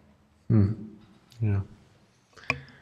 Question? And just one last quick question. So Mr. Gardner, I'm assuming your answer would probably be the same, but would that make any difference if the pool was larger so that it could be anyone that lived in the park? Yeah, I just don't see where that would. Okay. Again, we're looking into the future. Our potential buyer now and what he does, and that kind of restriction would just restrict him in the future, and that's scary. So I wouldn't want that. Okay, thank you. Mr. Stewart. Just a comment, it seems like to me people that move there aren't going to want to be neighborly necessarily. They know what they're moving to. I mean, I would like to be maybe isolated in a situation where I'm working most of the time. Secondly, I think the building owners themselves are very motivated to have good renters. I can't believe they would rent to someone less.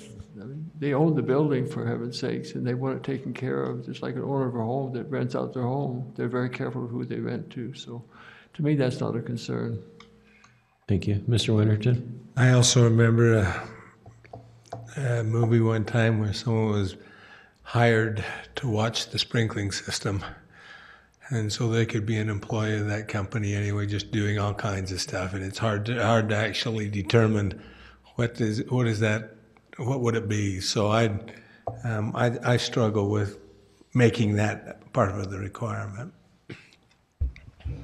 I'd just like to say also, I'm not interested in a restriction like that. I think that the kind of apartments and units they are, the turnover is so great that trying to identify the renter, the office renter, and the manufacturing space renter, and see if they're related to the company, I don't, that just isn't a possibility, I think, to me. And that just limits, that just restricts the purpose for which they're doing it. I wouldn't support that.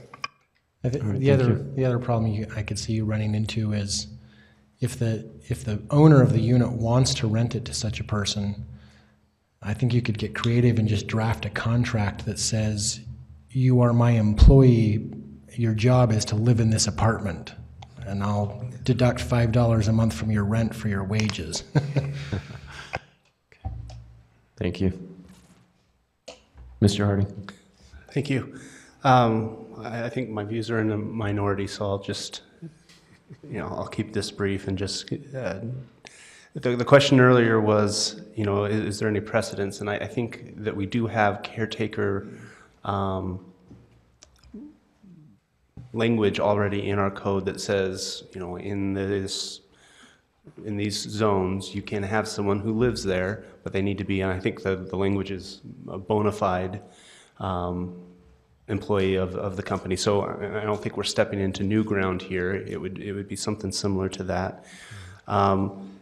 Just to be clear, so if someone were to buy this unit that has 3 floors, and maybe they started their own business in it, maybe they lived there and then they moved on, but they chose to rent to someone else, and so you now have another company in there that the owner or employee of that new company that is renting that bottom part, in my mind, would be eligible, and we could probably even open it up to either the owner or the renter of that unit could live there, or employees. I mean, so to broaden it out that way, the idea wasn't that whoever owns it has to live up there, even if they're renting something else on the bottom. The question of who would live there has been brought up.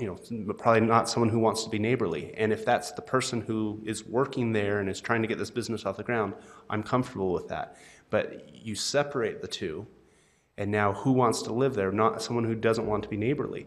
Maybe, I don't want to go to extremes, but maybe that's someone who's cooking meth. Maybe that's someone who wants to be away from the scrutiny of the community, who wants to be isolated. Now, do we want to have up to 16 of these people that, maybe if they could afford something else they would, but this is all they have, and now we're isolating them. Maybe if someone owned, if we keep it together, but now their next door neighbor is the one who is engaging in these antisocial behaviors and causing problems. And you said, well, if someone owns a home, they're very careful about who they rent it out to. In some cases, that's very true. In other cases, we talk about absentee landlords all the time, and I think we're setting ourselves up potentially for an absentee landlord where, yes, they own it, but as long as they're getting their rent check every month for the person living upstairs, you know, they're not as worried about the impact they're having on the rest of the development. So that's where my concerns are. It looks like I'm in a minority, and that's fine, but I don't think I can vote for this unless there was some more restrictions to keep it a true live-work environment. Mr. Connect and then Mr. Stewart. So I guess a question for you, Dave. If someone moves out and wants to rent it, I can understand that situation. What safeguards or recourse do we have if they want to turn the what would be business or shop area into living space? Can't do it. That's the way this ordinance is described. It's an accessory apartment. They can't take the business and make it into a residential unit. So would that be enforced by the city? Well, we'd also have our own restrictive covenants, but that would be something that if we found one of our units that were sold to someone and them doing that, we'd call the city. That's, that's not, we already own several of the units in each phase, and our goal is to keep, of course, at some point, we're dealing with somebody else, but the goal is to keep ownership of part of this all the way through. So from the very north end to the Provo River. So I don't see. I see what might happen more often would be to take the residential unit and make it into an office because the business has expanded. We have so many office uses in this park where we thought we were going to have much more manufacturing and light industrial type uses.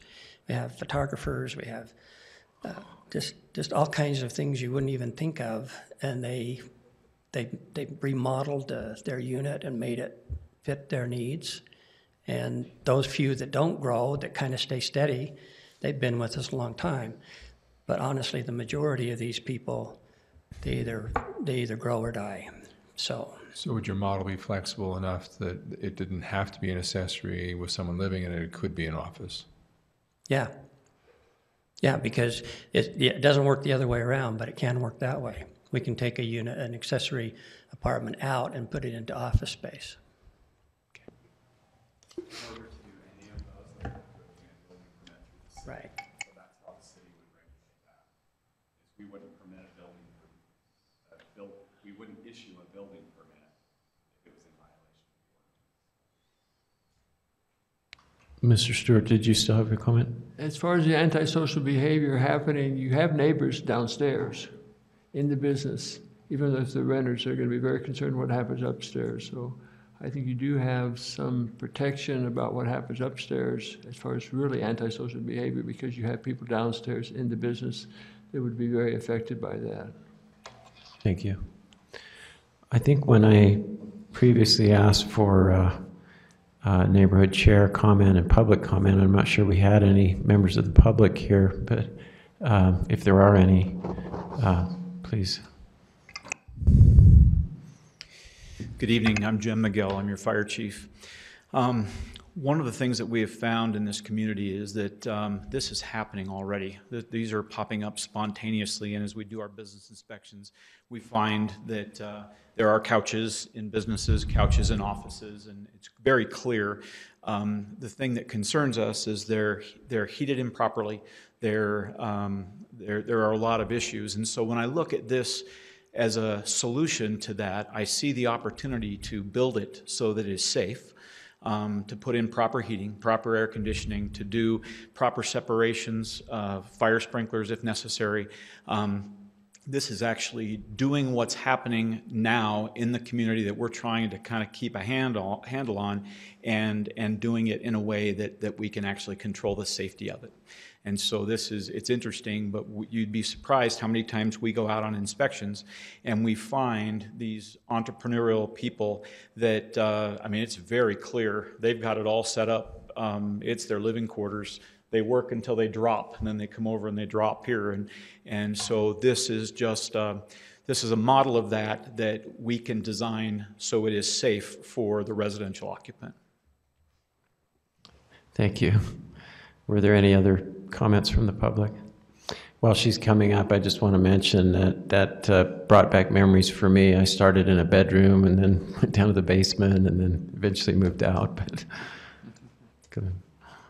I just had a real quick question and concern about access points, because if you have an office space that is rented to one person, then you have the apartment that's rented to a second person, how is that access going to happen? Is the person renting the apartment going to go through the office space? Would there be a bypass? I mean, are they going to get in each other's way? So that's my question. Mr. Gardner, would you like to? I don't know. We have the floor plans. We have for the main floor, which almost all of them will be manufacturing of some sort or industrial types uses. There's a man door. I mean, there's a garage door, and then there's a man door. Oh, here we go. Back to the elevation.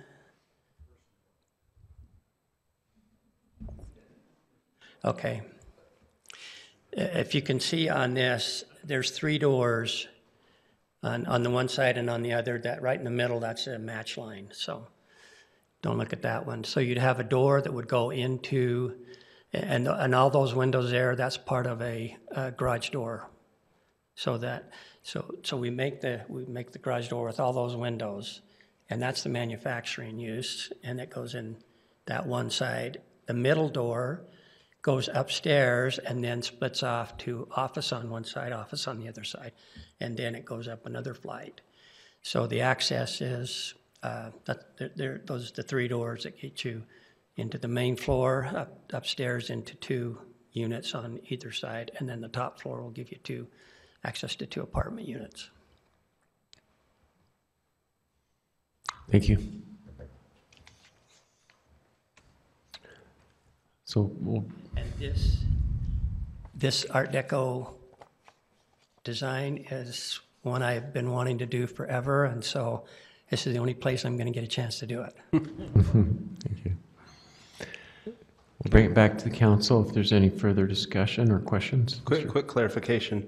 So if this was built like a residence on the top story, and the person who's renting it or owns the business below decides to move out, and instead of just leaving it vacant, they say, oh, well, I can store some files up there, or I can, use it as an extension of my office. Would that not be allowed? Would they have to get a building permit in order to stop using it as residential, even temporarily? Or would they be able just to use it as an extension of that business space? You mean just to store files in the 3rd floor residential unit? Or to hold a meeting or something? If any building changes, then there's no building permit that they'd have to do. Yeah, they can do that. But in order to actually create a living space is what we were referencing. Councilmember Connect expressed the concern of maybe the 2nd floor now being converted to a residential unit. So now you're larger than your principal use, and it's starting to become a multifamily zone. But in order to actually create and establish a new use, you'd have to go through that building permit process. Ms. Santiago? Mr. Corey, would you mind going through the different sites that the zone change would affect? I haven't seen, just looking on my own maps, trying to, in my mind, visualize where these other changes could take place within the city. Could you go through the other possibilities? So this would actually be the only place because of that 600-foot buffer. Now, if you decided not to do the 600-foot buffer, there are 3 areas that are zoned MP.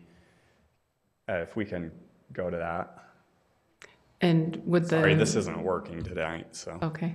And then you mentioned that the Planning Commission could change that. They could change that in the other zones as well?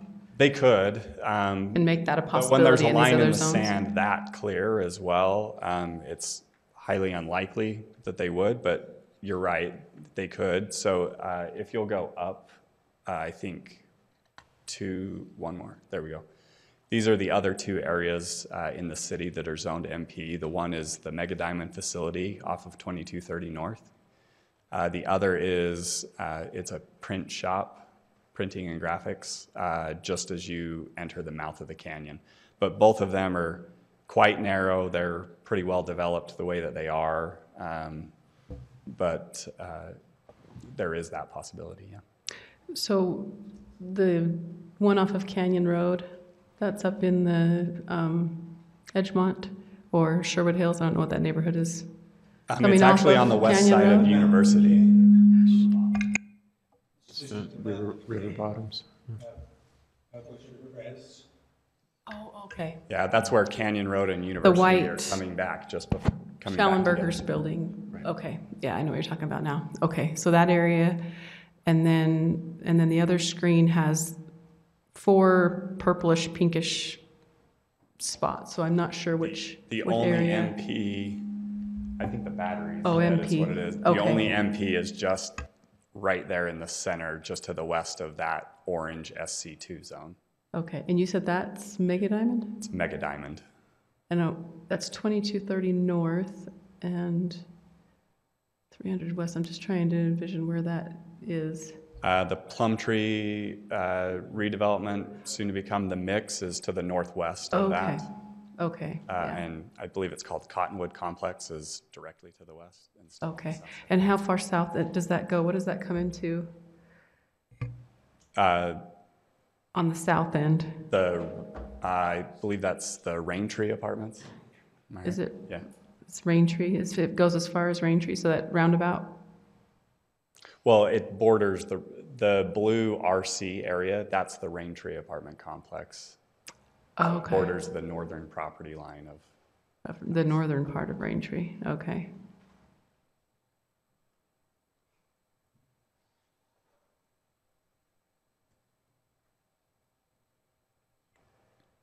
So that's up on the Orem Hill as you're coming up.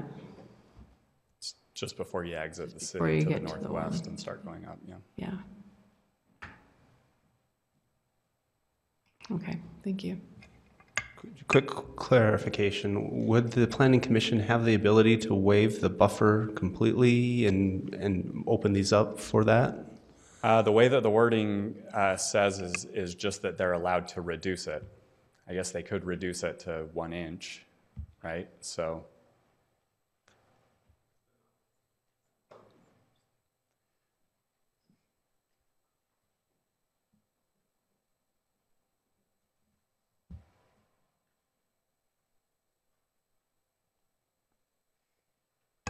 All right, thank you, Mr. Corey. Is there any further council discussion on this before we vote on the implied motion?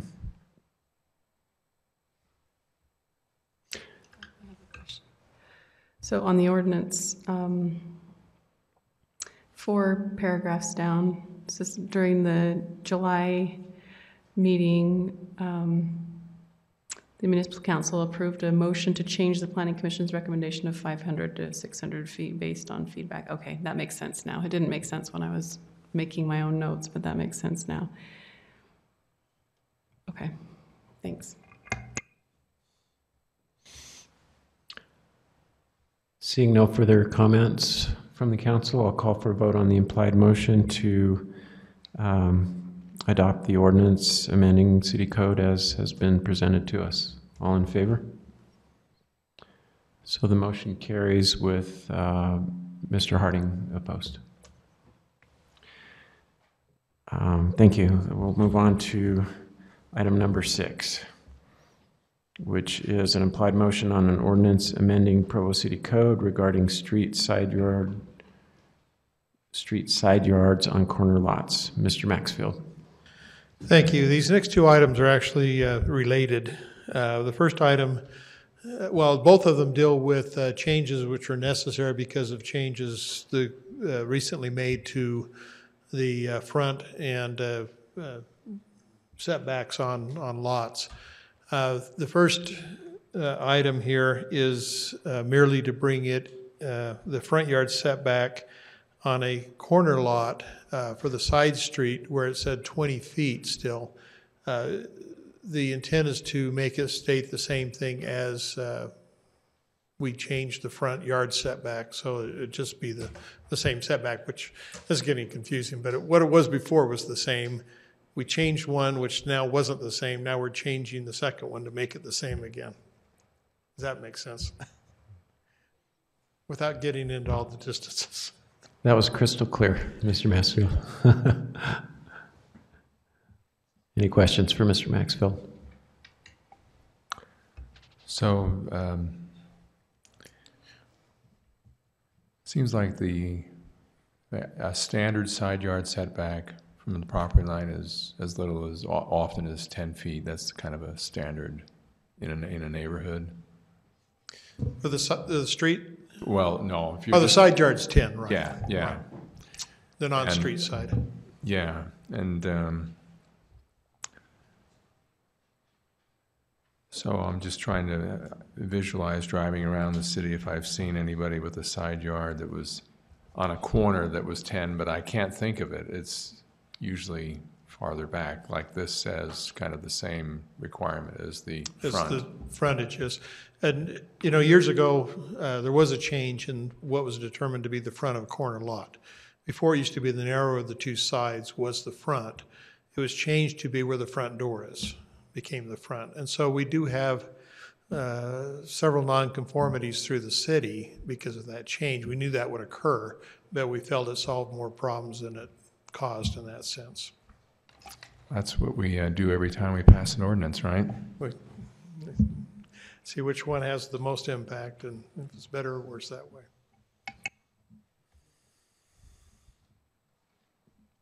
Are there other questions? Thank you. Is there, well, let's see, I guess there isn't an applicant in this case. Is there a neighborhood chair here to comment on this? This is citywide, so. Are there members of the public that would like to comment on this item? Seeing none, we'll close public comment and bring it back to the council for any discussion. Seeing none, I'll call for a vote to pass the implied motion to make this ordinance amendment as indicated. All in favor? Motion carries unanimously. Thank you. We'll now move on to item number 7, which is in regard to patio roofs, and Mr. Maxfield is up again. Thank you. As stated, this item is also related to the changes made, specifically in the rear yard. There was a change made that you had to have a combined front and rear yard of 50 feet for parcels with an average depth greater than 113 feet. For parcels which had an average depth of 113 feet or less, that combined setback was only 40 feet, which meant you'd have a 20-foot yard. The problem that caused is, I'm sorry, I know the problem was also there was an allowance in the rear yard that it was up to 100 square feet of the primary building may extend an additional 5 feet toward the rear yard, rear property line on lots with an average depth of 113 feet or less. So you had the 20-foot setback, but there was an allowance also for an additional 5 feet to extend into that area if it's 100 square feet or less. What that caused is an allowance for porches or patios, that is in the ordinance now to extend 12 feet into the setback, pushed the edge of that patio to within 3 feet of the property line with that extra 5 feet extension. We showed illustrations in the last meeting, which maybe we're a little clearer on that. That I think was not desirable. I think it was to still try and keep it at least 8 feet away from the property line. In fact, clarified to be that it's the edge of the roof rather than the post that would be the 8 feet, and really keep a solid line. So it wouldn't matter if you extended back off of the patio with that extra 5 foot setback. It would still have an absolute distance for the patio. Now, patio is always kind of hard to understand because to us it's a flat surface and not covered. So to clarify that, we put a definition in for patio and patio roof. In actuality, we are talking about a patio roof, not the patio. Patios are flat on the ground and don't really have a setback requirement, so that was the purpose for the other clarifications in there. And we can bring up the illustrations if that would help at all, but I know we show those at the work session. If there's any need to further understand that, I'll be happy to do that. Any questions? All right, thank you, Mr. Maxfield. Do we have any neighborhood chairs that are here to comment on this item? Are there any members of the public that are here to comment on this item? Seeing none, we'll close public comment and bring it back to the council for any discussion. Seeing none, I'll call for a vote on the implied motion to pass this ordinance amendment as indicated. All in favor? Motion carries unanimously. Thank you. We'll now move on to item number 8, which is a resolution appropriating $111,650 for the impact fee study, and this will be presented by Mr. John Borgett.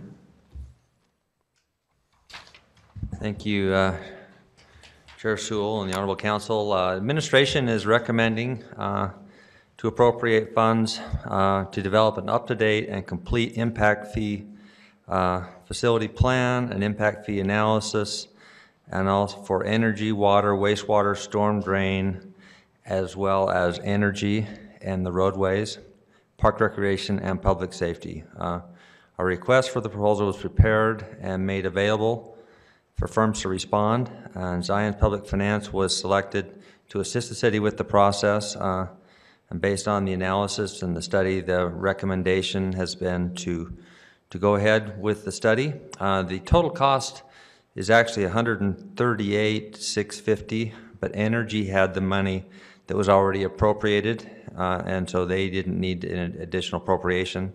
And so we're recommending this appropriation. I would also mention that this was discussed earlier today in our work session, and I'm here available to answer any questions.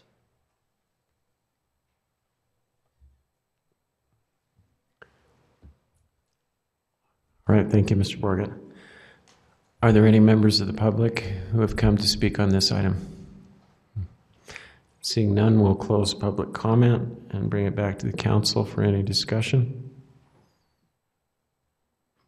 Mr. Harding.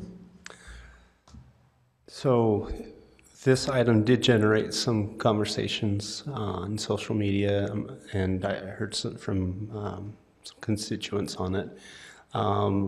Which I think prompted some of the discussion that we had earlier in the work session. So I'm curious if we plan on getting the draft minutes up quickly with the links to the items. Oh, sorry, I guess that would be the council office. Not before tonight. Okay, thank you. But hopefully in the next couple of days, we'll have draft minutes with links that you can jump directly to the video portion of that work meeting, because I did have some questions and they were satisfactorily answered. And so any of the public that are interested and had those questions, I'd suggest they review that video. Thank you. Any other comments? All right, seeing none, I'll call for a vote on the implied motion to pass this resolution appropriating the money as indicated in the resolution before us. All in favor? And the motion passes unanimously. Let's move on to an implied motion on a parameters resolution authorizing the issuance of $30 million of general obligation refunding bonds and related matters, to be presented by Mr. Dan Follett. Thank you, Chair Sewell and Municipal Council. The city has an opportunity to refund the general obligation bonds on the Provo Recreation Center as a result of lower market interest rates that exist at this point in time. Just a little bit of background. Back in 2010, voters approved the issuance of $30 million of general obligation bonds to fund the construction of the rec center. The bonds were to be repaid over 20 years.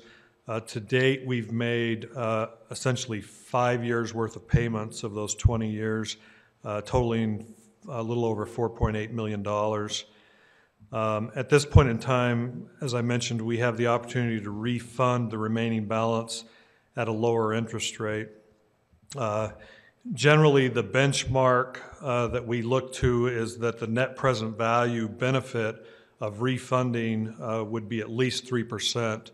We're anticipating that this will be close to 9% at 8.9%, and that would result in a total savings of $2.8 million and an annual savings of $188,000.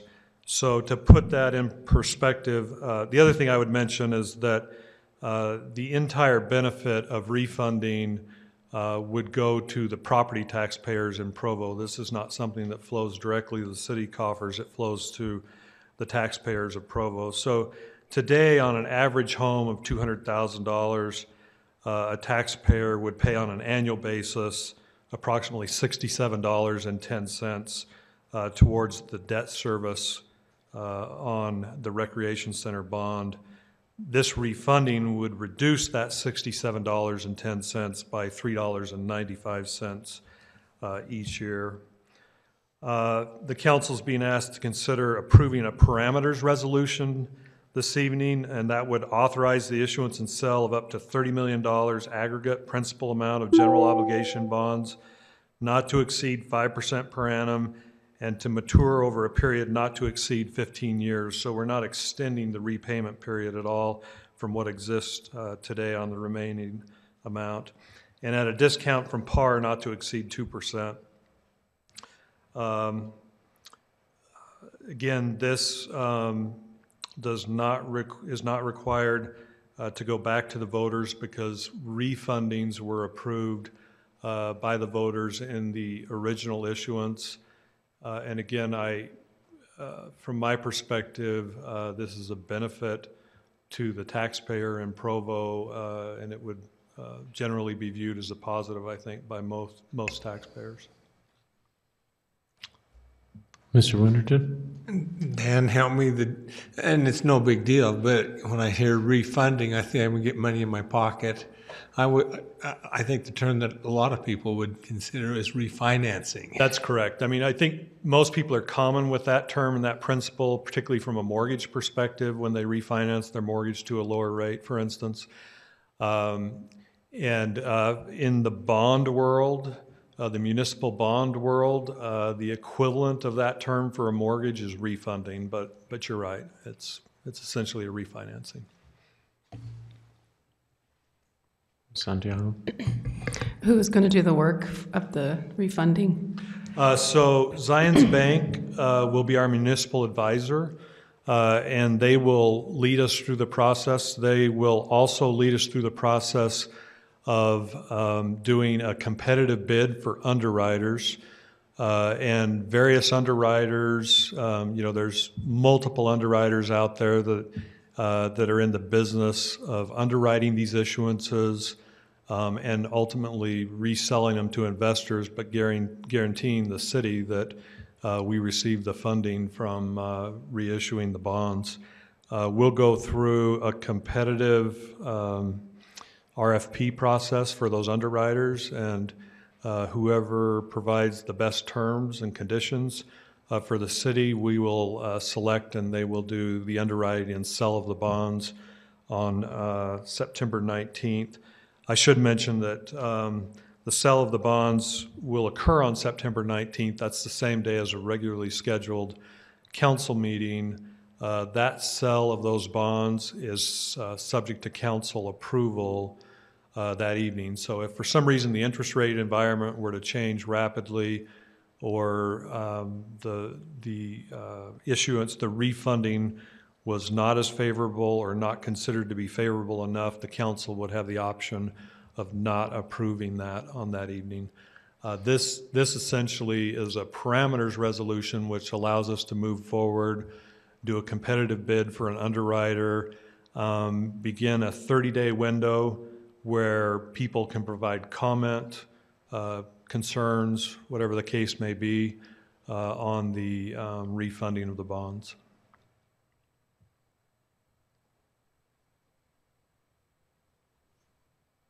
All right, thank you. I would mention one other thing. Janine Weiss, the city recorder, pointed out to me that in the documents that were provided by our bond counsel, it requests that there's a motion and then a second and then a vote, which I think is a little bit different than what your approach has been. So I'll defer that to the council and maybe the council's counsel, Brian Jones, attorney, to comment on that. We'd be happy to follow that procedure, but go ahead, Mr. Jones. Yeah, I would say I'm skeptical that it's absolutely necessary, but bond counsel are the experts on all things bonding, so I would defer to them, and if it makes them happy, that's generally a good idea. Sounds good to me. Any questions for Mr. Follett? All right, thank you. Are there any members of the public who have come to speak on this item? Seeing none, we will close public comment and bring this back to the council for any discussion. I'd like to make a motion that we approve a premise resolution authorizing the issuance of up to $30 million of general obligations refunding bonds and related matters. Motion for Mr. Stewart. Second by Mr. Harding. Is there any discussion on the motion? I just have to say, this is the kind of item I really like, to be able to tell Provo property taxpayers that on a median home, you're going to save $4 a year going forward for the next 15 years. That makes me happy. So thank you for your good work. Thank you. Do you remind them of that next time you ask for 75 cents a year in property tax increase? Forget that. If there's no further comment on this item, I'll call for a vote then on the motion. All in favor? And the motion carries unanimously. And if there's no objection, we will declare the meeting adjourned by unanimous consent. Thank you very much. How fast these things go when he leaves. I might run for Congress.